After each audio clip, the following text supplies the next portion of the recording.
नमस्ते। हिंदी भाई जल सिंह सर की ऑनलाइन क्लास में आप सभी का स्वागत है। आज हम तृतीय श्रेणी शिक्षक भर्ती परीक्षा विषय हिंदी लेवल 2 अभ्यास प्रश्न पत्र संख्या 3 यानी हमारी टेस्ट सीरीज चल रही है, उसका ये तीसरा पेपर है। वैसे ये पेपर तृतीय श्रेणी शिक्षक भर्ती परीक्षा के विद्यार्थियों के लिए बनाया गया है, परंतु इसमें जो 50 प्रश्न है वो सीधे सीधे हिंदी व्याकरण के हैं, जो सभी प्रतियोगी परीक्षाओं के लिए बहुत ही इंपॉर्टेंट हैं। जिसमें राजस्थान एसआई जो यानी पुलिस सब इंस्पेक्टर की भर्ती है, और LDC high court pre BSTC fourth class यानी high court fourth class LDC की भर्ती के लिए भी ये इंपॉर्टेंट है। यूपी पुलिस जिनमें सीधे हिंदी व्याकरण पूछी जाती है, उन परीक्षाओं के लिए ये प्रश्न बड़े महत्वपूर्ण हैं। एक एक प्रश्न की हम व्याख्या करते हुए चलते हैं और बहुत ही अच्छे आपको ट्रिक्स बताएंगे कि कैसे आप प्रश्नों को आसानी से हल कर सकते हो। तो पहला प्रश्न है हमारा, ओष्ठ अल्पप्राण घोष व्यंजन वर्ग का उदाहरण कौन सा है? तो याद रखना वह शब्द क्या होना चाहिए बताओ। ओष्ठे भी होना चाहिए, अल्पप्राण भी होना चाहिए और घोष व्यंजन भी होना चाहिए। तो पै वर्ग जो होता है वो ओष्ठे होता है, पै फै बै भै मैं, तो उसमें से ये वह तो होगा ही नहीं, तीन हुए। फिर अल्प प्राण की बात करें तो अल्प प्राण में क्या होता है बताओ, वर्ग का पहला और तीसरा वर्ण होता है, तो पै और बे आ गए क्योंकि फै तो दूसरा वर्ण है। और ये कहता है कि वो घोष भी होना चाहिए, तो घोष में आता है वर्ग का तीसरा और चौथा, तो पै भी हट जाएगा। तो कहने का मतलब है हमारे पास कौन सा वर्ण बचा? बै। ये ओष्ठे भी है, अल्पप्राण भी है और क्या बताओ, घोष व्यंजन भी है। ठीक है। इनमें से संवृत स्वर कौन सा है? तो संवृत स्वर वे होते हैं जिनके उच्चारण में मुख बंद रहता है, यानी मुखाकृति के आधार पर स्वरों के भेद होते हैं। तो जिन स्वरों के उच्चारण में मुंह बंद रहता है उन्हें हम संवृत स्वर कहते हैं। और इसमें आते हैं कौन से बताओ? हाँ बताओ, ई, ठीक है, ऊ और री, इन्हें हम संवृत स्वर कहते हैं। तो इसमें कौन सा आ जाएगा बताओ? ई आ जाएगा। कौन सा आ जाएगा? ई।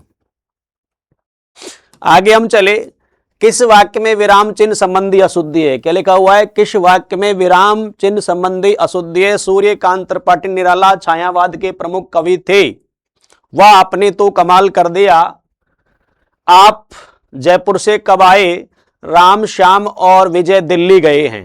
तो देखो यहां वाह विस्मय आदि बोधक चिन्ह लगा है, पूर्ण विराम भी लगा हुआ है।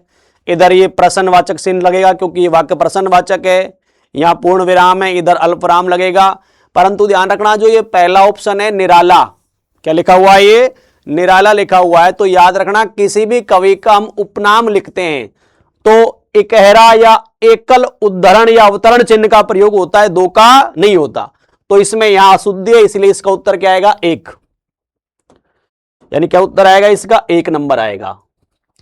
उसके बाद है, दो शब्दों के बीच प्रयोग किए जाने वाले चिन्ह को क्या कहा जाता है? निर्देशक, विवरण, योजक, उद्धरण। तो दो शब्दों के बीच में जो चिन्ह आता है उसे हम कह देते हैं योजक चिन्ह। ठीक है, क्या कह देते हैं? योजक चिन्ह। आगे हम चले,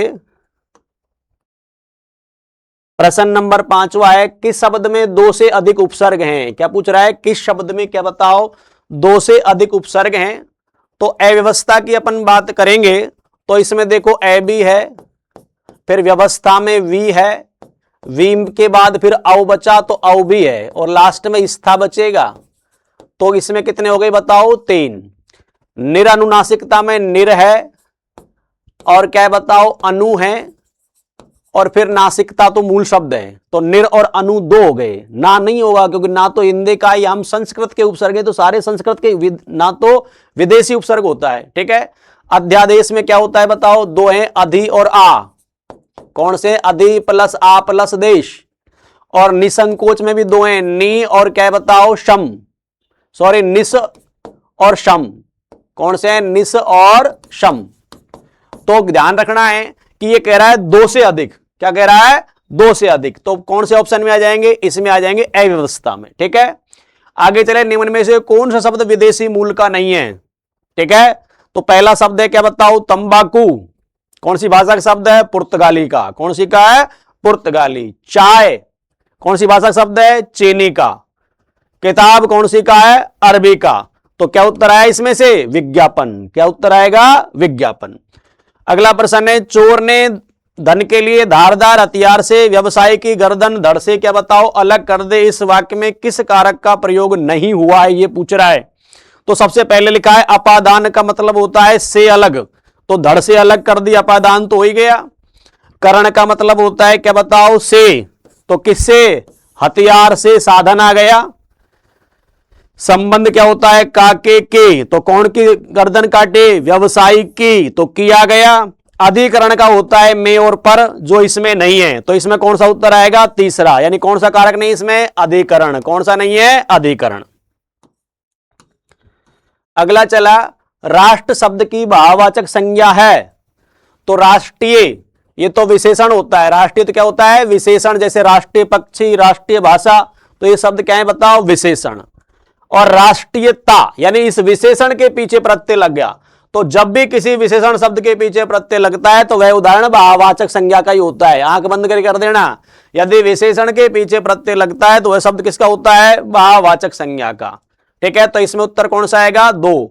निम्नलिखित में से बहुवचन शब्द कौन है? सामान, जनता, समाचार और डिबिया। तो डिबिया तो स्त्रीलिंग है डिब्बा का। ठीक है, तो ये तो एक ही वचन है। और सामान देखो वैसे शब्द लगता है बहुवचन में, लेकिन ध्यान रखना मैंने संज्ञा जब पढ़ाई थी आपको बताया था कि जो जातिवाचक संज्ञा के वे उदाहरण जिनकी गणना संभव नहीं है वो एक ही वचन में आते हैं। तो सामान जो है वो क्या बताओ? एक वचन में आएगा। अगर इसका पता लगाना है तो ध्यान रखना कोई भी शब्द एक वचन है या बहुवचन है तो उसके क्रिया के साथ उसका संबंध देखो। जैसे उदाहरण के तौर पर हम कहते हैं कि उस किसी के घर में आग लग गई और उसका सारा सामान जल गया या जल गए, तो क्या आएगा? जल गया। क्या आएगा? जल गया। इसका मतलब है एक वचन में प्रयुक्त होगा। जनता गिन नहीं सकते, भीड़ और जनता ये भी एक वचन में ही आती है। जनता आ रही है थोड़ी होता है, तो ये भी क्या है बताओ? एक वचन। समाचार जो शब्द है उसे गिन सकते हैं, कितने समाचार हैं, है ना? मुख्य समाचार है, कैसे हैं, तो ये किस में प्रयुक्त होगा? बहुवचन में। कि आज हमने समाचार सुने, तो किस में हुआ बताओ? बहुवचन में। तो समाचार शब्द बहुवचन है। ठीक है, समाचार शब्द क्या है? बहुवचन। अभिमानी शब्द का स्त्रीलिंग इनमें से क्या होगा? अभिमान्या, अभिमाननी, अभिमाना, अभिमाननी। तो याद रखना अभिमान का जब स्त्रीलिंग, अभिमानी का जब स्त्रीलिंग बनाएंगे तो इन्हीं प्रत्यय जोड़ेंगे, तो ये क्या बनेगा? अभिमाननी। कौन सा उत्तर आएगा? 2।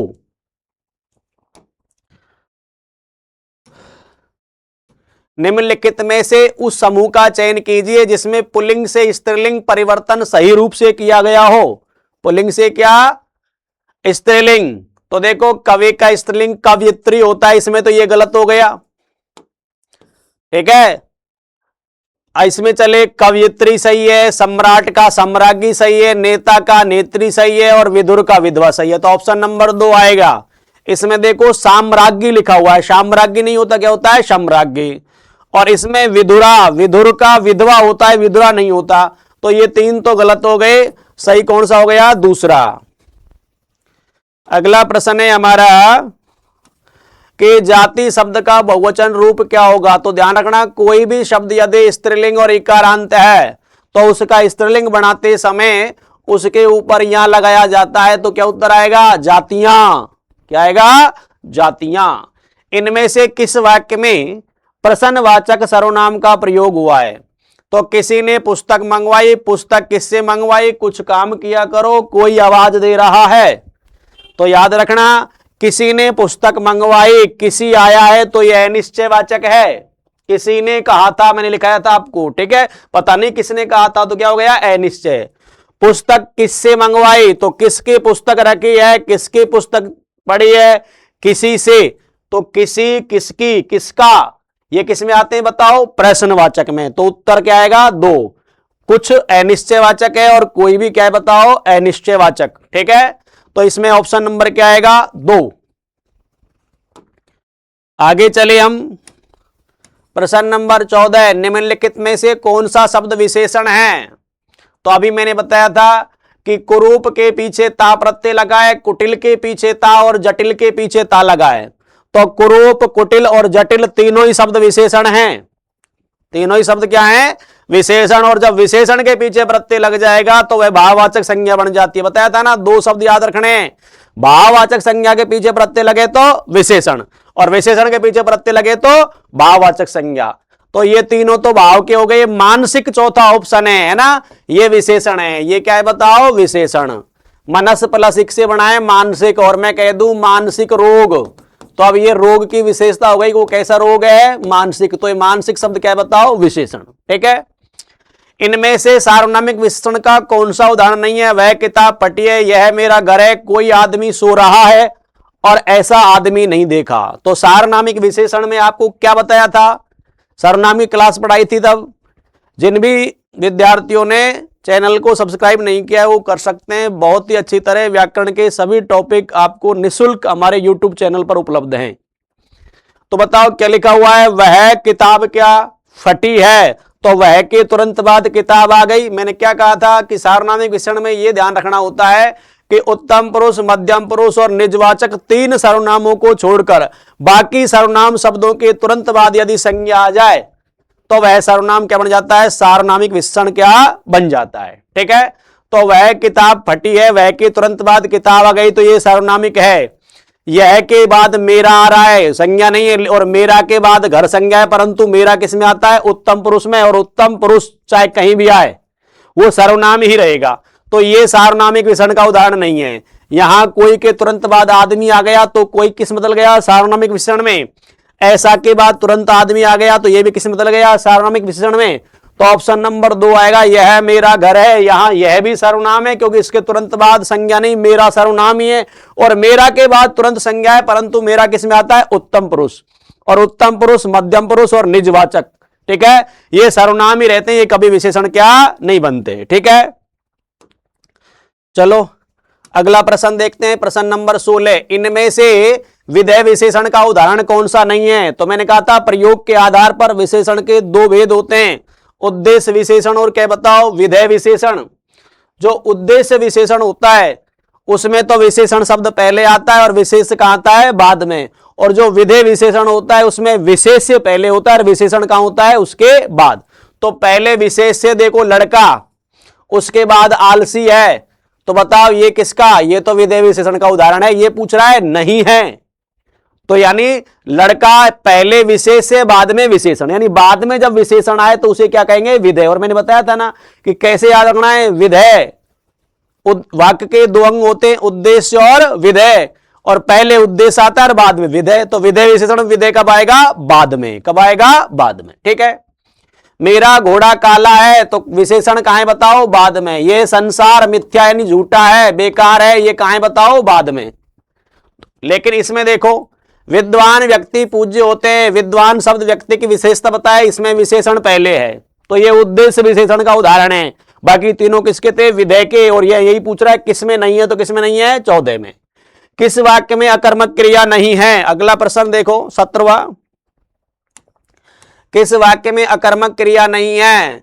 बच्चा गहरी नींद में सो रहा था, दो छात्र बातें करते हुए जोर जोर से हंस रहे थे, मजदूर पेड़ की छाया में सुस्ता रहे थे, विद्यार्थी पुस्तकालय में बैठकर पढ़ते हैं। यानी कौन सी क्रिया अकर्मक नहीं है? इसका मतलब यह है कि आपको सकर्मक देखनी है। अकर्मक क्रिया नहीं है तो इसका मतलब कौन सी देखनी है? सकर्मक। बच्चा गहरी नींद में सो रहा था, सोना क्रिया अकर्मक है, और यहां कोई क्या का उत्तर भी नहीं आ रहा, इसलिए तो अकर्मक का ही है। दो छात्र बातें करते हुए जोर जोर से हंसना क्रिया भी कैसे बताओ? अकर्मक। यहां कोई उत्तर भी नहीं आ रहा, क्या का कोई कर्म भी नहीं है। ठीक है। मजदूर पेड़ की छाया में सुस्ता रहे थे, क्या सुस्ता रहे थे? तो मजदूर। मैंने कहा था कौन और क्या का उत्तर एक ही आए, तो फिर क्रिया कौन सी होगी? अकर्मक। ठीक है। कौन और क्या का उत्तर अलग अलग आए तो क्रिया क्या होगी? सकर्मक। बच्चा गहरी नींद में सो रहा था, तो क्या सो रहा था? बच्चा सो रहा था, तो ये तो करता है। मैंने कहा कौन सो रहा था? बच्चा। क्या सो रहा था? बच्चा। दोनों का उत्तर एक। हाँ, जोर जोर से हंस रहे थे, क्या हंस रहे थे? छात्र हंस रहे थे। कौन हंस रहे थे? छात्र। तो दोनों का उत्तर एक ही आता है। अब इधर आ जाओ, विद्यार्थी पुस्तकालय में बैठकर पढ़ते हैं, तो बताओ कौन पढ़ते हैं? विद्यार्थी। क्या पढ़ते हैं? तो ये विद्यार्थी उत्तर नहीं आएगा, कुछ ना कुछ तो पढ़ते हैं। यहां कर्म की संभावना है, और वैसे मैंने कहा था आपको कि पढ़ना क्रिया क्या है बताओ, सकर्मक। और मैंने कहा अकर्मक तो सकर्मक में बदल सकती है, लेकिन सकर्मक क्रिया तो हमेशा किस में रहेगी, सकर्मक में ही रहेगी। किस में रहेगी, सकर्मक में। ठीक है, तो ऑप्शन नंबर क्या आएगा, 4। मैं खाना खा चुका था, इस वाक्य में कौन सा काल है, क्या लगा हुआ है अंत में, क्या लगा हुआ है अंत में, था, थे। और जिनके अंत में था, थे मिल जाए वो कौन सा होता है, पूर्ण भूतकाल। क्या होता है, पूर्ण भूतकाल। काल की क्लास पढ़ाई थी ना, बहुत अच्छी पहचान बताई थी। सामान्य भूत कब होगा, जब उसके अंत में क्या, आ ई ए मिलेंगे, वर्षा हुए, लड़के गए, है ना, छात्र आए, आ ई ए मिलेगा तो सामान्य भूत। और है तो आसन्न भूत, याद रखना, वर्षा हुई है आसन्न भूत, वर्षा हुई सामान्य भूत, वर्षा हुई होगी संदिग्ध भूत, और वर्षा हुई थी पूर्ण भूत। यानी जब क्या लग जाए, था, थे, थी मिल जाए तो वो क्या होता है, पूर्ण भूतकाल होता है। कौन सा होता है, पूर्ण भूतकाल। तो उत्तर क्या आएगा, 1। रात को अचानक वर्षा होने लगी, वाक्य में क्रिया विशेषण कौन सा होगा। तो क्रिया विशेषण मैंने आपको पढ़ाया था, याद है क्या, क्या पढ़ाया था कि क्रिया विशेषण जानने के लिए हम क्रिया के साथ स्थान के लिए कहां लगा के प्रश्न करेंगे, काल के लिए क्या बताओ कब लगा के प्रश्न करेंगे, परिमाण के लिए कितना लगा के प्रश्न करेंगे, और रीतिवाचक के क्या लगा के प्रश्न करेंगे, या कैसे कैसे लगा के प्रश्न करेंगे। ठीक है, तो रात को अचानक वर्षा होने लगी, तो कैसे होने लगी बताओ, अचानक। तो किसका उत्तर मिला, कैसे का। तो कैसे का उत्तर मिला है तो क्या बताओ, रीतिवाचक। परिमाण में तो वर्षा, बहुत, कम, ऐसे शब्द होते तो परिमाण होता। काल में ये होता सुबह हुई, शाम को हुई, दिन में हुई, रात समय होता। और स्थान के लिए कहां हुई ये होता तो ये होते। इसलिए सीधा सीधा है, रात को अचानक वर्षा होने लगे, इसमें कौन सा विशेषण करना है, रीतिवाचक। और रीतिवाचक के लिए बताओ क्या लगाते हैं, कैसे लगा के प्रश्न करते हैं, बताओ कैसे हुए, अचानक। जैसे मैंने कहा था ना कि बालक तेज दौड़ता है, तो कैसे दौड़ता है, तेज। ठीक है, वह चुपचाप चला गया, कैसे चला गया, चुपचाप। तो ये कैसे का जो उत्तर आता है वो रीतिवाचक क्रिया विशेषण को बताता है। ठीक है, चलो आगे चलते हैं। प्रश्न नंबर 20, इनमें से कौन सा विकल्प सरल वाक्य के अंतर्गत आएगा। देखो मैंने आपको एक चीज बताई है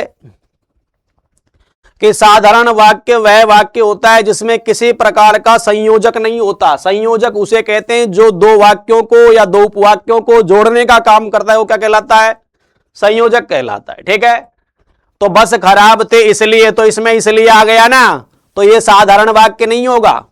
ठीक है, हाँ, प्रधानमंत्री ने कहा, अब देखो प्रधानमंत्री ने कहा यहां अल्प विराम है, लेकिन ये की के स्थान पर है। प्रधानमंत्री ने कहा कि हम शांति और युद्ध दोनों के लिए तैयार हैं, तो अल्प विराम भी संयोजक का ही काम कर रहा है यहां। ठीक है, इसलिए ये भी नहीं होगा। श्याम आया पर चला गया, पर लग गया, पर, परंतु, किंतु संयुक्त वाक्य में लगते हैं। किस में लगते हैं, संयुक्त वाक्य में। मोहन, सोहन और अशोक मेला देखने गए, देखो और लग रहा है, लेकिन ये दो वाक्यों के नहीं, दो शब्दों के बीच लग रहा है, इसलिए इसे संयोजक नहीं कहेंगे। यानी है तो संयोजक ही, लेकिन दो वाक्यों को जोड़ने का काम नहीं कर रहा है, ये तो दो शब्दों को जोड़ने का काम कर रहा है। ठीक है, तो ये साधारण वाक्य है, मोहन, सोहन और अशोक मेला देखने गए, और साधारण वाक्य एक ही क्रिया है। क्या है बताओ, एक ही क्रिया है। ठीक है, बिल्कुल। हाँ, आगे अपन चले। क्वेश्चन नंबर 21, दक्षिण और पश्चिम के बीच की दिशा। तो मैंने आपको दिशा बताई थी ना, इस तरह से बताई थी। मैंने कहा इधर तो क्या होता है बताओ, उत्तर होता है, इधर क्या होता है, दक्षिण होता है, इधर क्या होता है, पश्चिम होता है, और इधर क्या होता है, पूरब होता है। और मैंने कहा था यहां ईशान होता है, इधर क्या होता है, आग्नेय होता है, इधर क्या होता है, नैऋत्य होता है। तो ये क्या पूछ रहा है, ये देखो दक्षिण और पश्चिम, तो ये दक्षिण और ये पश्चिम है। यहां वायव्य होता है, यहां क्या होता है, वायव्य। तो इस तरह दिशा होती है। तो ये पूछ रहा है दक्षिण और पश्चिम, तो क्या हो जाएगी बताओ, नैऋत्य। क्या हो जाएगी, नैऋत्य। किस वाक्यांश के लिए सही शब्द नहीं लिखा गया है, जिसे रोका न गया हो, बिल्कुल अनिरुद्ध सही है। जो क्षमा करने योग्य न हो, क्षम्य, जो शब्दों में व्यक्त नहीं किया जा सके, अनिर्वचनीय, और जो कुछ नहीं जानता हो, अज्ञ। क्या? अज्ञ। तो इसमें देखो, जो क्षमा करने योग्य हो वो तो होता है क्षम्य। ये कहता है कि जो क्षमा करने योग्य न हो तो ये क्या होगा? अक्षम्य होगा। क्या होगा? अक्षम्य। तो ऑप्शन नंबर क्या आएगा? 2।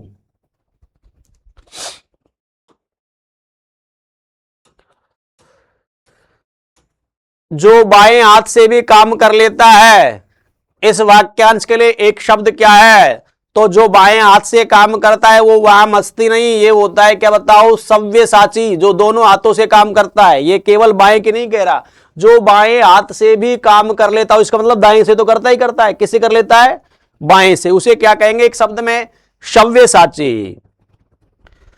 अगला है, नेकी कर दरिया में डाल। लोकोक्ति का उपयुक्त अर्थ है कष्ट सहकर परोपकार करना, उपकार करके उपकार को भूलना, घृणा के बदले प्रेम करना, मदद करके मदद की उम्मीद करना।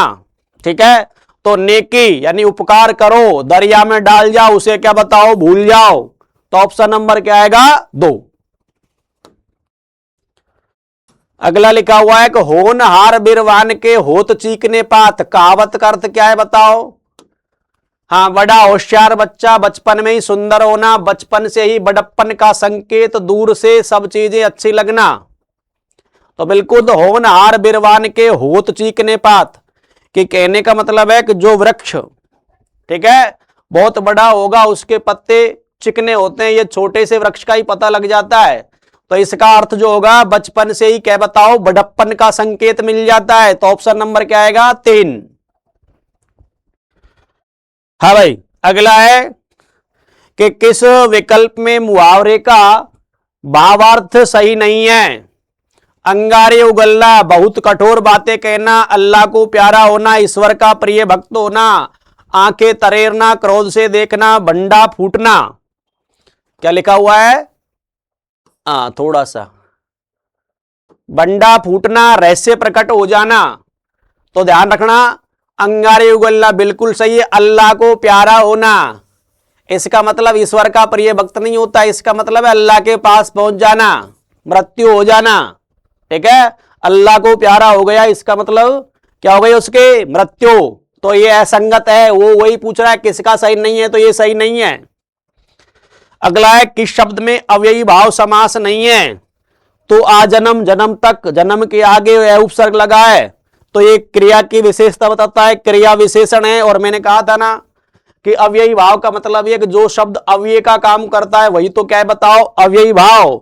यथा साध्य, बिल्कुल, यथा शब्द किसके भी आगे लग जाए, यथा शक्ति, यथा क्रम, है ना, यथा स्थान, यथा मते, यथा साध्य, सब अव्ययी भाव में आते हैं। ये भी अवयवी है और ये भी अवयवी है। ये श्रम साध्य, ये बनेगा श्रम से साध्य, तो इसमें नहीं है। आमरण तो मरण तक है, उपसर्ग लग रहा है, आ उपसर्ग, तो ये तो अव्ययी भाव है ही। तो इसमें ऑप्शन नंबर कौन सा आएगा? 3। श्रम साध्य वो अव्ययी का उदाहरण क्या नहीं है। ठीक है, किस विकल्प में द्वंद्व समास नहीं है? दाल भात, दाल और भात, भूत प्रेत, भूत और प्रेत, शुभ अशुभ, शुभ और अशुभ। और शुभ आगमन का मतलब है शुभ है जो आगमन, तो इसमें कर्मधारय है। कौन सा? इसमें कर्मधारय। और ये यही पूछ रहा है किसमें क्या बताओ? द्वंद्व समास नहीं है। तो किसमें नहीं है? शुभ आगमन में। परीक्षा केंद्र में कौन सा समाचार होगा? तो संबंध तत्पुरुष परीक्षा का केंद्र, अधिकरण तत्पुरुष परीक्षा में केंद्र, संप्रदान तत्पुरुष परीक्षा के लिए केंद्र। अपादान का से तो कुछ बनेगा ही नहीं। तो बताओ परीक्षा केंद्र का मतलब क्या होता है? परीक्षा के लिए केंद्र। तो कौन सा होगा? संप्रदान। परीक्षा का केंद्र नहीं होता, परीक्षा का तो किसी का जो वो होता है ना, जैसे उसका मकान, ऐसे। तो परीक्षा कोई उसका मालिक नहीं है, तो क्या आएगा इसमें? परीक्षा के लिए केंद्र। तो कौन सा होगा? संप्रदान तत्पुरुष। और ध्यान रखना, केंद्र भवन यानी मकान के, भवन के जब भी पर्यायवाची आते हैं तो अक्सर उसमें संप्रदान तत्पुरुष ही माना जाता है। ठीक है, अगला क्या है बताओ? 30वां क्वेश्चन, निम्नलिखित में से कौन सी वर्तनी सही नहीं है? यानी गलत वर्तनी छाटनी है। चहार दीवारी, बताओ सही है। ज्योत्सना सही है, कैलाश भी सही है। ये सदृश्य नहीं होता, ये होता है सदृश्य। क्या होता है? सदृश्य। तो कौन सी सही नहीं है इसमें? ऑप्शन नंबर कौन सा आएगा? 2। वर्तने की दृष्टि से शुद्ध शब्द का चयन करना है। चिन्ह बताओ, चिन्ह में है आधा आता है, ऐसे लिखते हैं चिन्ह, ऐसे। तो ये तो अशुद्ध हो गया। अनुग्रहित, ठीक है, इसमें क्या है बताओ? एनु लिखेंगे, गे के नीचे री लगाएंगे, ही बड़ी करेंगे, ऐसे आएगा अनुग्रहित, तो ये भी अशुद्ध है। ये विरहिणी बनेगा, ये सही है शुश्रूषा। ये इंपॉर्टेंट भी है भाई, बहुत परीक्षाओं में पूछा जाता है। ये पहले छोटा ऊ लगाएंगे, इसके बड़ा ऊ, और फिर ये षटकोण वाला सा आएगा शुश्रूषा। तो सही कौन सा इसमें से? शुश्रूषा। कौन सा है? शुश्रूषा। निम्नलिखित में से शुद्ध वाक्य का चयन कीजिए। मैंने हस्ताक्षर कर दिया, मैंने अपने हस्ताक्षर कर दिए, मैंने अपना हस्ताक्षर कर दिया, मैंने हस्ताक्षर कर दिए। याद रखना, मैंने आपको बताया था कि प्राण, आंसू, दर्शन, हस्ताक्षर, इन शब्दों का प्रयोग सदैव किसमें होता है बताओ? बहुवचन में। किसमें होता है? बहुवचन में। तो मैंने हस्ताक्षर कर दिया, यहां तो क्रिया एक वचन में, तो ये तो इसलिए गलत है। मैंने अपने हस्ताक्षर कर दिए, ठीक है, ये बहुवचन है। मैंने अपना हस्ताक्षर कर दिया, ये भी गलत है, क्योंकि यहां भी क्रिया एक वचन में। मैंने हस्ताक्षर कर दिया। अब ये दो वाक्य देखो, अब हस्ताक्षर की बात आ रही है तो वो तो अपने ही होते हैं। मैंने हस्ताक्षर कर दिया तो मैं मेरा ही करूंगा, तो इसलिए ये अपने की यहां आवश्यकता नहीं है, इसलिए ज्यादा, वैसे तो दोनों ही सही हैं, लेकिन अब व्याकरण की दृष्टि से हम देखें तो हस्ताक्षर तो अपने ही होते हैं ना, तो ये सही हो जाएगा, मैंने हस्ताक्षर क्या कर दिए। कौन सा ऑप्शन सही होगा? चौथा। घर पर सब कुशल पूर्वक है, वाक्य में कृपा किस प्रकार की अशुद्धि है? तो घर पर, देखो पर ऊपर के लिए आता है, तो ये कारक संबंधी अशुद्धि है। घर में सब क्या है बताओ? कुशल पूर्वक है, ये आना चाहिए। पर तो जब आता, जब वो घर के ऊपर बैठे हो, तो घर की बात हो रही है, तो घर में, तो कौन सी है ये? कारक संबंधी। कौन सी है? कारक संबंधी। अगला प्रश्न है, निम्नलिखित में से गलत विलोम शब्द युग्म कौन सा है? यानी वो छांटना है जिसमें सही विलोम शब्द नहीं है।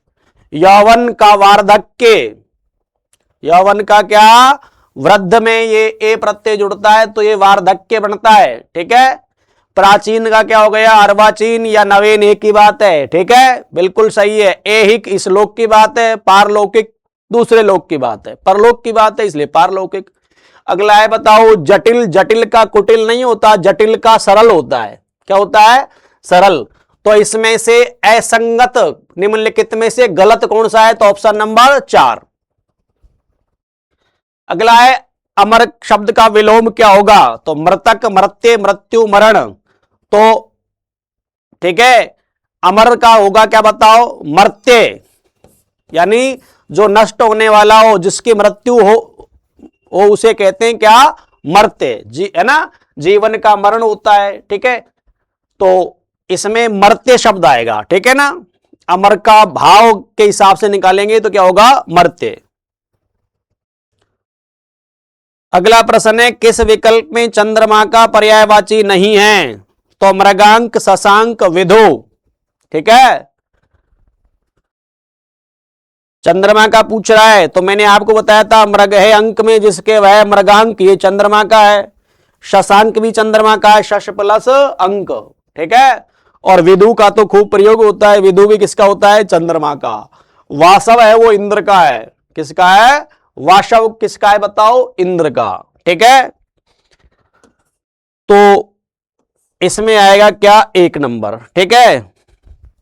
यानी मृगांक, शशांक और विधु, ये तीनों ही किसके पर्यायवाची है? चंद्रमा के, ठीक है। देख विकलता मेरी विधु भी पीला पड़ गया सखी, यानी मेरी व्याकुलता को देखकर चंद्रमा भी क्या पड़ गया? पीला। तो विधु तो चंद्रमा का होता है, ठीक है। और ये मैंने आपको बताई थे, मृगांक और शशांक, मृग है अंक में जिसके, शश है अंक में जिसके। यानी कहने का मतलब ये, कवियों ने ऐसा माना है कि जो चंद्रमा के ऊपर जो परछाई दिखाई देती है वो किसके समान है? मृग के समान है। तो जैसे चंद्रमा ने अपनी गोद में किसको? मृग को बैठा रखा। मृग है अंक में जिसके वह, तो कौन हो गया? चंद्रमा। कुछ ने कहा नहीं वो मृग नहीं, क्या होता है? खरगोश जैसी है आकृति, इसलिए उन्हें क्या कह दिया? सस है अंक में जिसके वह। तो मृगांक और शशांक और विदु तीनों ही चंद्रमा के पर्यायवाची। वासव नहीं है। किसका है वासव? इंद्र का।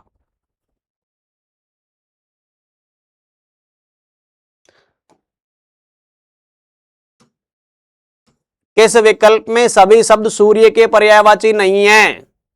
तो मार्तंड, आदित्य ये तो सूर्य के हैं, अर्क और सविता ये भी सूर्य के हैं, हंस और पतंग ये भी सूर्य के हैं, तरणी है लेकिन पुंज नहीं है। पुंज तो समूह को कहते हैं, प्रकाश पुंज, प्रकाश का समूह, ठीक है, ये सूर्य का नहीं है। पुंज तो किसका है? समूह को प्रदर्शित करता है, इसलिए इसमें ऑप्शन नंबर क्या आएगा? 4। अबला जीवन आए तुम्हारी यही कहानी, आंचल में दूध और आंखों में पानी, सामीप्य संबंध के आधार पर यहां व्यंजना शब्द शक्ति है, और वो भी कौन सी है? आर्थी व्यंजना। कौन सी है? आर्थी व्यंजना।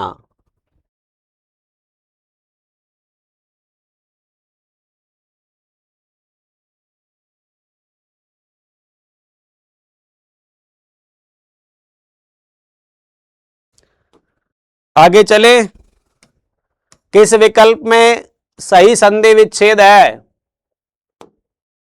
तो बताओ क्या लिखा है? ये पूर्व प्लस अहन, पूर्वाहन। तो देखो इसमें जो ये अहन शब्द है ये गलत है। देखो संधि तो सही है, पूर्वाहन में है, याद आता है न, तो संधि जब करते हैं तो संधि विच्छेद होता है पूर्व प्लस अहन, अहन में न आधा आता है, और जब संधि करते हैं ना तो ये ने का हलंत है वो है पे आ जाता है, तो संधि तो सही है, संधि तो ऐसा ही होगी पूर्वाहन, लेकिन टुकड़ों में ये अहन शब्द सही नहीं है, ठीक है ना। ये अहन में इसमें ने पूरा जो नीचे होता है ना वो पूरा होता है, और जो ऊपर वाला है वो कैसा होता है? आधा, तो ये गलत है। महे प्लस ईस की महेश होगी, महिष होगी, महेश नहीं होगी। महे प्लस ईस, ए प्लस ई बराबर क्या होगी? दीर्घ। तो ये शब्द जो है ये क्या बनेगी? संधि महिष होगी, महेश की, यानी महेश का संधि विच्छेद तो क्या होता है? महा प्लस ईश, ठीक है। अगला क्या है बताओ? शत प्लस उपदेश क्या होगा बताओ? सदुपदेश, ये सही है। वधु प्लस उर्मी में बढ़ा हुआ आएगा, इसलिए ये भी गलत है। तो पहली गलत अहन के कारण, दूसरे महेश है तो इसके टुकड़े क्या होने चाहिए? महा प्लस ईश होना चाहिए ना, तो ये गलत। और सत प्लस उपदेश सदुपदेश ये सही है, उर्मी में छोट बढ़ा हुआ आना चाहिए, तो ये इसलिए गलत है। तो ऑप्शन नंबर क्या आएगा? 3। कैसे विकल्प में यण संधि है? आपको यण संधि चाटनी है, तो देखो स्वेच्छा, स्वार्थ, अभ्यारण और मातृच्छा, 4 एग्जाम्पल आपके सामने दिए हुए हैं। स्वेच्छा में गुण संधि है, स्व प्लस इच्छा, बताओ यण नहीं होती, कौन संधि है इसमें? गुण संधि है, स्व प्लस क्या? इच्छा, ठीक है, सु प्लस इच्छा नहीं होता, ये स्व प्लस क्या? इच्छा। स्वार्थ में दीर्घ है, बताओ क्या बनेगा? स्वार्थ का संधि विच्छेद स्व प्लस क्या? अर्थ, दीर्घ संधि है स्वार्थ। अभ्यारण, इसमें भय सही आप पूरा ही आता है, ये अभय प्लस अरण्य है, इसमें भी दीर्घ संधि है।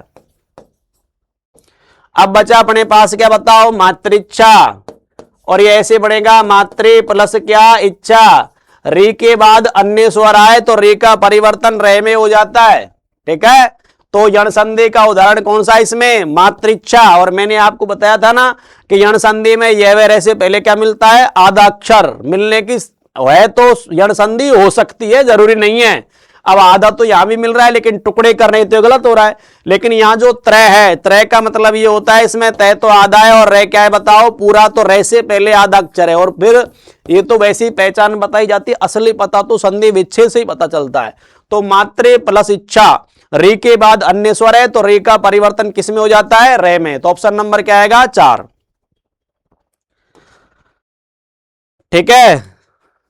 अगला है कि किस क्रमांक में अंग्रेजी के पारिभाषिक शब्द के सामने उसका समकक्ष हिंदी शब्द नहीं है? इलेक्ट्रोरेट यानी इलेक्टोरेट, विद्युत प्रसार, बेनिफिशियल लाभप्रद, एडिशनल अतिरिक्त, और अटेंडेंट परिचर, ठीक है। बहुत ही अच्छे शब्द हैं, और ये ऐसे शब्द हैं जो लगभग अगर हम बात करें तो रोज ये चर्चा में रहते हैं, ठीक है। तो जैसे अपन बात करें बेनिफिशियल, जैसे आप देखते हो ना कई बार अपन करते तो बेनिफिशियरी शब्द आता है, मतलब वो बेनिफिशियल का मतलब होता है लाभप्रद, यानी जिनको लाभ मिलना है। ऐसे ही शब्द होता है बेनिफिशियरी यानी लाभार्थी, तो ये लाभार्थ सही है। अटेंडेंट, अभी मैंने आपको तो ना पशु परिचर की भर्ती, एनिमल अटेंडेंट की भर्ती निकली थी ना, तो अटेंडेंट का मतलब परिचर ही होता है। और ये तो खूब चलता है, एडिशनल विषय से उसने बीए कर रखी है, तो एडिशनल का मतलब क्या होता है, अतिरिक्त। अब देख तो ये इलेक्टोरेट है, ये इलेक्टोरेट की बात अपन करेंगे तो ये इलेक्ट्रिसिटी वाला विद्युत नहीं है, इलेक्ट्रो का मतलब है ये इलेक्शन से है, ठीक है। और ये जो है इलेक्टोरेट, इसका मतलब होता है मतदाता सूची। क्या होता है, मतदाता सूची। ये भी काम चल रहा है ना एसआईआर का, तो अगर आप ऑनलाइन अपना एसआईआर आवेदन करते हो तो वो इसी पे जाना पड़ेगा। इलेक्टोरेट, जो इलेक्टोरेट है उसमें ऑप्शन दिया होता है, इसका मतलब ये मतदाता सूची होती है ना, तो ये गलत है, ये विद्युत प्रसार नहीं है, ठीक है, ये ध्यान रखना है। अब है क्या बताओ अगला प्रश्न, अली अली शब्द युग्म का अर्थ है। तो आपको पता होगा एक अली का अर्थ तो इसमें क्या है बताओ, भोरा है, एक अली का अर्थ क्या है बताओ, सखी है, ठीक है। तो बिल्कुल याद रख लेना, जिसमें छोटी की मात्रा होती है, ये याद रखने का तरीका बता रहा हूं मैं आपको, जिसमें छोटी की मात्रा होती है वो छोटा होता है, और जिसमें बड़ी की मात्रा होती है वो बड़ा होता है, ठीक है। अब बताओ सखी और भोरे में से बड़ा कौन है, भोरा बड़ा है कि सखी बड़ी है, सखी। तो जहां छोटी लग रही है उसका अर्थ तो है भोरा, तो भोरा देखो ये रहा, और जहां बड़ी लग रही है उसका अर्थ क्या होगा, सखी। तो उल्टा सुल्टा हो जाए तो ध्यान रख लेना कि अब ये अली अली की जगह आली आली आ जाए तो भी कोई फर्क नहीं, आपको तो ली देखनी है, छोटी है तो भोरा है, बड़ी है तो क्या, सखी।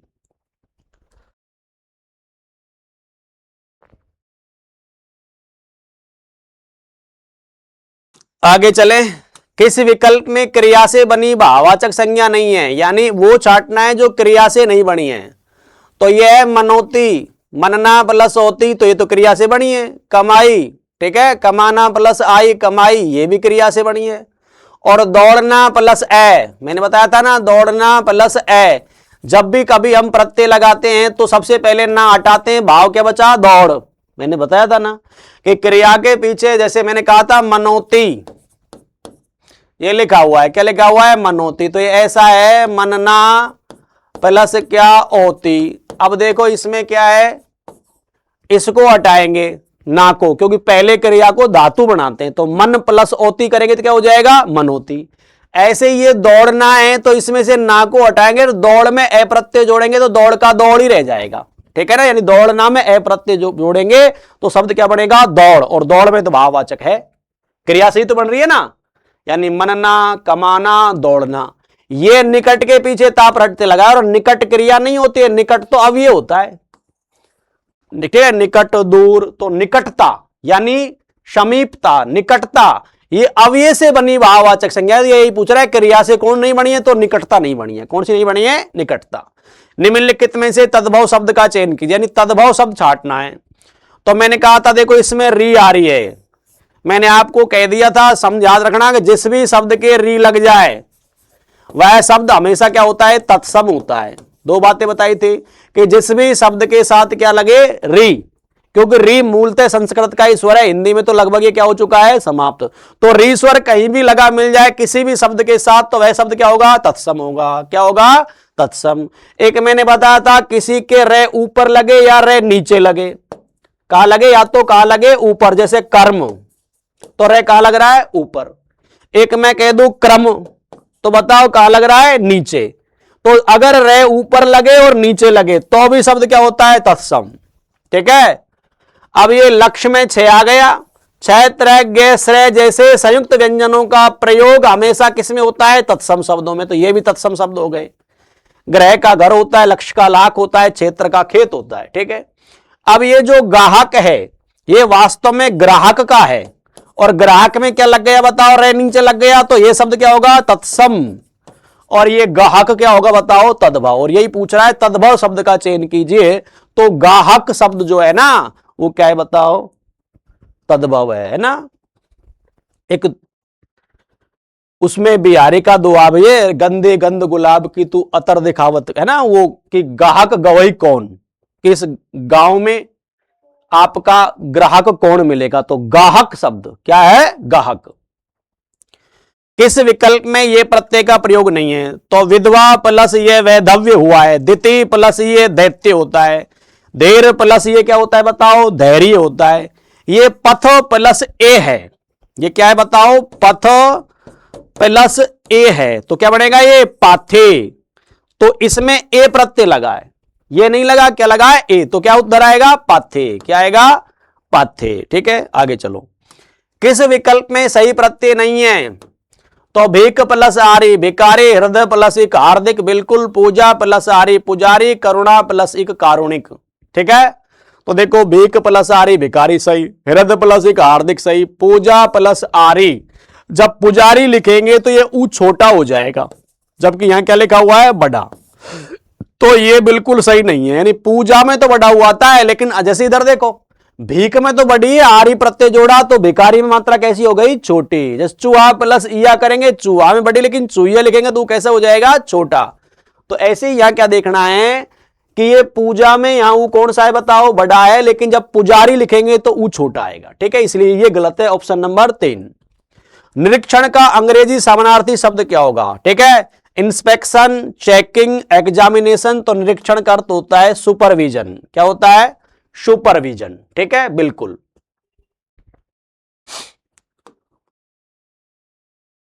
अनेकार्थक शब्द गुण शब्द का इनमें से एक अर्थ है ना, गुण का मतलब क्या होता है बताओ, रस्सी, क्या होता है, रस्सी। गुण बिन बूंद ने दई, है ना, बलिहारी नृप कूप की, गुण बिन बूंद ने दई, कि बिना रस्सी के कुआं पानी की क्या बताओ, बूंद भी नहीं देता। तो गुण का अर्थ क्या होता है, रस्सी। अगला है, आपने बुलाया होता तो हम अवश्य आते, अर्थ के आधार पर यह वाक्य का भेद है। तो ध्यान रख लेना, अर्थ के आधार पर, तो याद रखना अर्थ के आधार पर यदि कोई भी मिश्र वाक्य का उदाहरण आता है, मिश्र वाक्य का है ना, आपने बुलाया होता तो हम अवश्य आते, तो ये किसका है बताओ, मिश्र वाक्य का उदाहरण है, तो हम अवश्य आते। तो याद रखना है, जब भी कोई मिश्र वाक्य है वो अर्थ की दृष्टि से पूछा जाए तो उसमें कौन सा होता है, संकेतवाचक। कौन सा होता है, संकेतवाचक। ठीक है, बिल्कुल। यानी आपको क्या याद रखना है कि यदि मिश्र वाक्य का उदाहरण अर्थ के रूप में पूछा जाए तो वहां आपको कौन सा वाक्य करना है, संकेतवाचक वाक्य करना है। ठीक है, आगे चले। जब सुबह हुई तब हम खेलने गए, तो इसमें ये वाला है, ये रेखांकित करना है। जब सुबह हुई तब हम खेलने गए, रेखांकित उपवाक्य क्या है, प्रधान उपवाक्य, संज्ञाश्रित उपवाक्य, विशेषण आश्रित उपवाक्य, क्रिया विशेषण आश्रित उपवाक्य। देखो प्रधान उपवाक्य तो वह होता है जिसके आगे कोई भी अव्यय नहीं लगा हो, अर्थात जिसका प्रारंभ किसी भी संयोजक से नहीं होता हो। ठीक है, उसे हम क्या कह देते हैं, प्रधान उपवाक्य। तो ये तो शुरुआत किससे हो रही है, जब से, तो इसका मतलब ये प्रधान तो है नहीं। ठीक है, प्रधान वाक्य नहीं है। संज्ञा आश्रित उपवाक्य वह होता है जो की से प्रारंभ होता है, किससे होता है, की से। ठीक है, कि गांधी जी ने कहा कि अहिंसा परम धर्म है, तो की से शुरू हो रहा है, अहिंसा परम धर्म, तो जो की से प्रारंभ होता है वो कैसा होता है, संज्ञा आश्रित। विशेषण आश्रित वह होता है जो से, ठीक है, जैसा से, इनसे प्रारंभ होता है, उसे क्या कह देते हैं, विशेषण। और क्रिया विशेषण आश्रित उपवाक्य, ये बिल्कुल याद रखना है, की के अलावा जितने भी शब्द हैं वो इसमें आएंगे, जो, जैसा, जिसकी, है ना, ये विशेषण में आते हैं। क्रिया विशेषण वाक्य ऐसा होता है कि इसके दोनों तरफ संयोजक होता है। देखो इधर जब है और इधर लास्ट में क्या है बताओ, तब। तो ध्यान रखना, जब दोनों तरफ संयोजक आ जाए तो कौन सा है, क्रिया विशेषण है। क्या है, क्रिया। तो ये क्रिया विशेषण आश्रित है। देखो ध्यान रखना, कभी भी आपसे आश्रित उपवाक्य पूछे तो वाक्यों में बिल्कुल पहचाने, प्रधान उपवाक्य वह होता है जिसका प्रारंभ किसी भी संयोजक से नहीं होता, वो तो प्रधान होता है। ठीक है, जिसका संयोजक से होता है, ठीक है, अब उसमें संज्ञा आश्रित, विशेषण आश्रित और क्रिया विशेषण। संज्ञा वाला किसे होता है, ये मैंने कहा था जो, जिसका, जिसकी, है ना, जिसे से होता है वो विशेषण। लेकिन जो के साथ सो लग जाए, जब के साथ तब लग जाए, ठीक है, तो समझ लेना वह फिर कौन सा हो जाएगा, क्रिया विशेषण। क्या हो जाएगा, क्रिया विशेषण। ठीक है, देखो जो पढ़ेगा सो पास होगा। अब देखो जो के साथ क्या लग गया, यहां सो लग गया, जो पढ़ेगा सो पास होगा, तो ये क्रिया विशेषण आश्रित है। कैसा है, क्रिया विशेषण। अगर मैं इस सो को हटा दूं, यहां लिख दूं वह, कि जो पढ़ेगा वह पास होगा, तो अब ये विशेषण आश्रित हो जाए, क्योंकि वह सर्वनाम है, तो ये सर्वनाम की विशेषता बता रहा है। और वह नहीं लगाएंगे तो बताओ, यहां कहने का मतलब है कि सर्वनाम तो है नहीं, पास होना क्रिया है, तो ये क्रिया की विशेषता बताता है। तो यानी अंतर क्या है, मूल ये याद रखना है कि जो विशेषण आश्रित उपवाक्य होता है उसमें तो एक तरफ ही संयोजक होता है। जब दोनों तरफ संयोजक हो, शुरू में भी और अंत में हो, तो वो फिर कौन सा हो जाएगा, क्रिया विशेषण आश्रित। कैसा हो जाएगा, क्रिया विशेषण। ठीक है, ये 50% हमारे व्याकरण के थे जो कंप्लीट होते हैं। आगे हम चलते हैं मेथड के। ठीक है, आगमन विधि की विशेषता नहीं है, स्थूल से सूक्ष्म की ओर, अमूर्त से मूर्त की ओर, विशिष्ट से सामान्य की ओर, ज्ञात से अज्ञात की ओर। तो आगमन विधि के शिक्षण सूत्र मैंने आपको पढ़ाए थे, याद करो कि स्थूल से क्या बताओ, सूक्ष्म की ओर, यानी बहुत सारे उदाहरण होते हैं, उनको हल करने के बाद एक छोटा सा नियम बनता है, तो स्थूल से सूक्ष्म तो है। ठीक है, अमूर्त से क्या बताओ, मूर्त की ओर। ध्यान रखना, नियम जो बनता है वो अमूर्त होता है। मैंने, आप गणित में पढ़ते हो पाई आर स्क्वायर, आप क्या समझते हो, रटते हो भाई कि ये इसका सूत्र होता है, उस पाई का मतलब क्या होता है, क्यों होता है, उसका हमें कोई पता नहीं हो। तो नियम हमेशा क्या होता है, अमूर्त होता है, और उदाहरण ऐसे होते हैं जो मूर्त, जिनको हम क्या बताओ जानते हैं।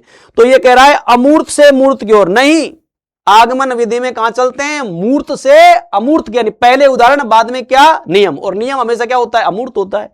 तो ये गलत है। ठीक है, बाकी देखो, विशिष्ट से सामान्य, यानी विशिष्ट प्रकार के उदाहरणों से हम एक सामान्य से नियम की ओर जाते हैं, तो ये तो सही है।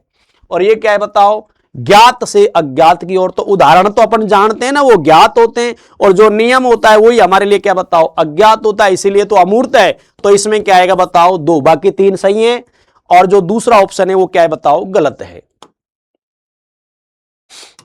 साखी अभिक्रमित अनुदेशन के संबंध में असंगत कथन, यानी एक तो रेखीय होता है, एक क्या होता है, साखीय। तो यहां किसकी बात कर रहा है, साखीय नॉर्मन क्राउडर, ठीक है, जिसके प्रवर्तक थे, उस साखीय अभिक्रमित अनुदेशन की बात हो रही है।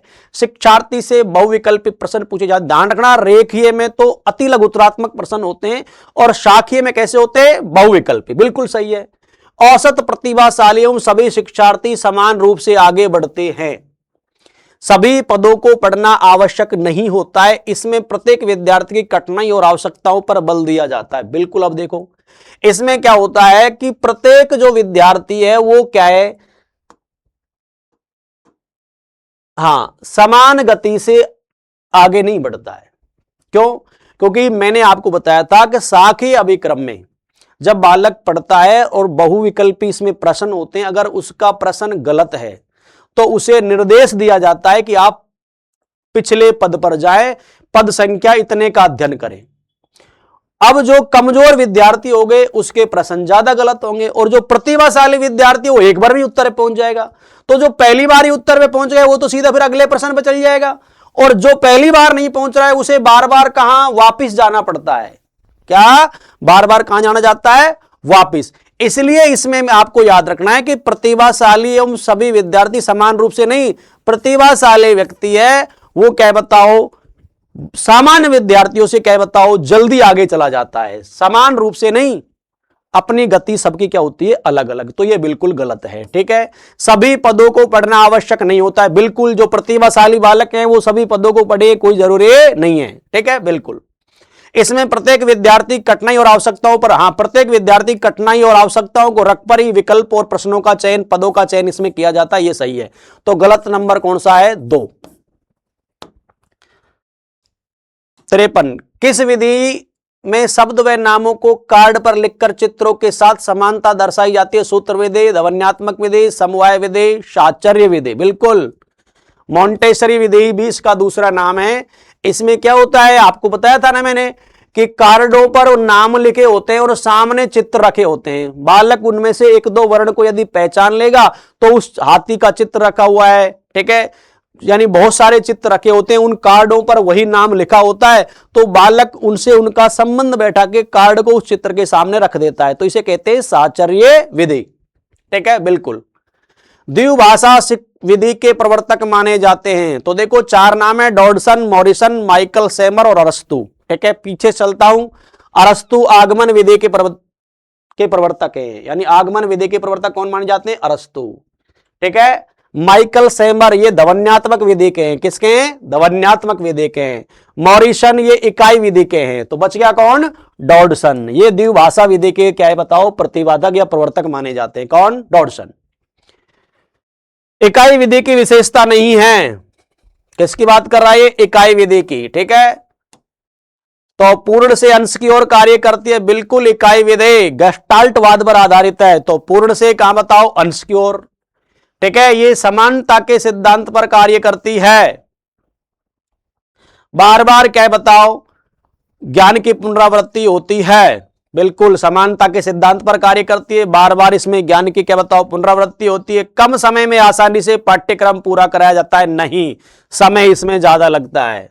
कम समय नहीं लगता, समय ज्यादा लगता है और पाठ्यक्रम आसानी से पूरा नहीं कराया जाता है। ठीक है ना, तो ये इसके बारे में गलत है। बाकी ये तीनों सही है, पूर्ण से अंश की, और मैंने कहा ना इकाई का मतलब क्या है, ये समग्र की बात करती है। ठीक है, समानता के सिद्धांत पर कार्य करती है और बार बार क्या बताओ, ज्ञान। ठीक है, बिल्कुल इसमें आएगा ऑप्शन नंबर 4। अगला है, व्याख्यान विधि के बारे में असंगत कथन कौन सा है। क्रियाशीलता के सिद्धांत पर बल देती है, छात्र शिक्षक अनुपात में उपयोगी विधि है, सभी अध्यापक इसमें पारंगत नहीं होते, वर्तमान में सार्वत्रिक प्रयोग में ली जाने वाली विधि है। तो ये क्रियाशीलता के सिद्धांत पर कार्य नहीं करती, बालक इसमें क्रियाशील नहीं रहते हैं, ध्यान रखना है। ठीक है, बाकी छात्र शिक्षक अनुपात में कितने भी छात्रों कोई फर्क नहीं है, एक अध्यापक पढ़ा सकता है। व्याख्यान देना है, इसमें छात्रों की संख्या का कुछ नहीं होता। सभी अध्यापक, हाँ, व्याख्यान देने में सभी अध्यापक क्या नहीं होते, पारंगत, ये भी सही है। वर्तमान में भारत में ये सबसे ज्यादा काम में ली जाने वाली विधि है, कौन सी, व्याख्यान विधि। तो इसमें जो गलत है वो कौन सा है, क्रियाशीलता के सिद्धांत पर, और असंगति पूछ रहा है, तो उत्तर क्या आएगा, 1। 57वां प्रश्न देखो, मौखिक रचना शिक्षण उपागम का रूप नहीं है, यानी मौखिक, बालक की मौखिक भाषा का विकास करना है तो भाषण जरूरी है। निबंध लिखित का है, तो इसमें कौन सा उत्तर आएगा, निबंध। वाद विवाद मौखिक का है, समाचार भी मौखिक का है। ठीक है, तो क्या आएगा इसमें, निबंध। ये लिखित भाषा का है, किसका है, ये लिखित भाषा का। निम्न में से भाषा कौशल नहीं है, सुनना, बोलना, पढ़ना तो है, विचार करना नहीं है। ठीक है, तो आप जानते हो।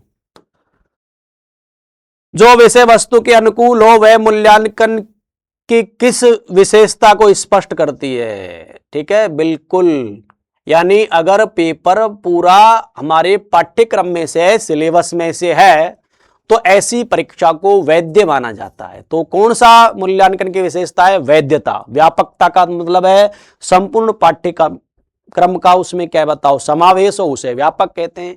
विभेदकारिता का मतलब है जो बालकों में क्या बताओ, भेद कर सके, यानी सामान्य, औसत और प्रतिभाशाली बालकों को अलग अलग कर सके। ठीक है, ऐसी परीक्षा के गुण को क्या कहा जाएगा, विभेदकारिता। और विश्वसनीयता का मतलब होता है कि परिणाम, ठीक है, कोई भी शिक्षक चेक करे और उसका जो परिणाम है वो सही आना चाहिए, तो वो क्या बताओ, विश्वसनीयता। ठीक है, ये मूल्यांकन एक निरंतर चलने वाली प्रक्रिया है, ये समस्त शिक्षा क्रम का क्या बताओ, महत्वपूर्ण भाग है। इसमें कुछ और शब्द भी थे आगे, डॉट डॉट लगाया, लेकिन यही पर्याप्त काफी है। और ये परिभाषा दी है किसने बताओ, कोठारी आयोग ने। अब इसको समझाने का क्या, किसने दी है, कोठारी आयोग ने। ठीक है, तो ये हमारा एक पेपर था जिसमें मैंने आपको कहा था 10% मेथड के, 50% क्या है बताओ, व्याकरण के। व्याकरण के प्रश्न बहुत ही उपयोगी हैं। और एक पेपर और हम परीक्षा से पहले लेंगे, तो जिन्होंने भी हमारे चैनल को लिंक नहीं किया वो लिंक कर ले, ताकि आपको पता लग सके, क्योंकि परीक्षा के बहुत ही कम दिन रहे हैं। धन्यवाद।